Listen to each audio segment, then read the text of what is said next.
Hey, welcome back, or welcome if you're new here. My name is Sarah, and today I'll share with you how I archive my ink collection in the fountain pen hobby. I mostly use spreadsheets to keep track of and curate my collections. However, fountain pens and inks are mostly an analog hobby, so I want to share some ways I keep track of my ink collection on paper. After this video, you likely won't see me share this system again, so I want to get this one out of the way first. In my Hobonichi Weeks, I journal about my hobbies. Its contents are private, but I want to share that I like to record when I buy a new ink or pen here on the dated pages alongside what hobby I did that day. This is a fun way for me to reflect on my hobbies, which include fountain pens and inks. If you watched my ink collection video last week, I set up and swatched my ink collection. Taking inspiration from Inksplat or Manda B here on YouTube, I bought Cosmo Air Light paper from Danica58 on Etsy. I wasn't sure whether I'd like this paper, and my first time trying it was in my ink collection video.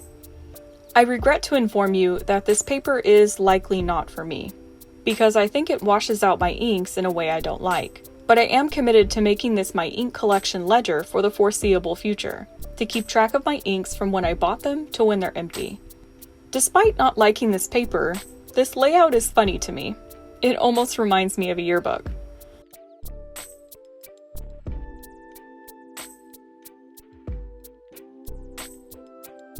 From another video last week are these ink journals. Again, I'll explain the format of these when I make dedicated ink videos next month, but to explain them briefly, these are where I'll test and play with my inks.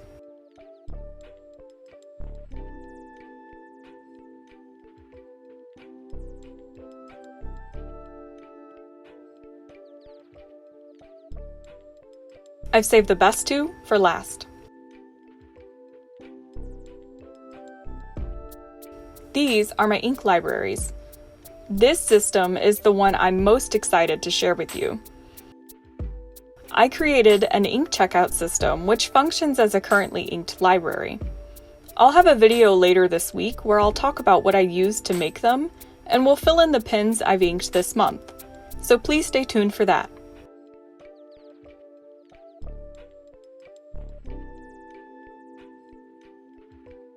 Another system I'm excited to share with you is one I'd like to direct toward my artist friends.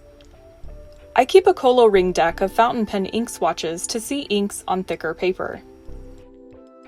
I use this toothy side to write and swatch on because the tooth is similar to this Canson mixed media rough paper I like. The Col-o-ring is ideal because it's between Canson's pen and ink paper and mixed media rough paper.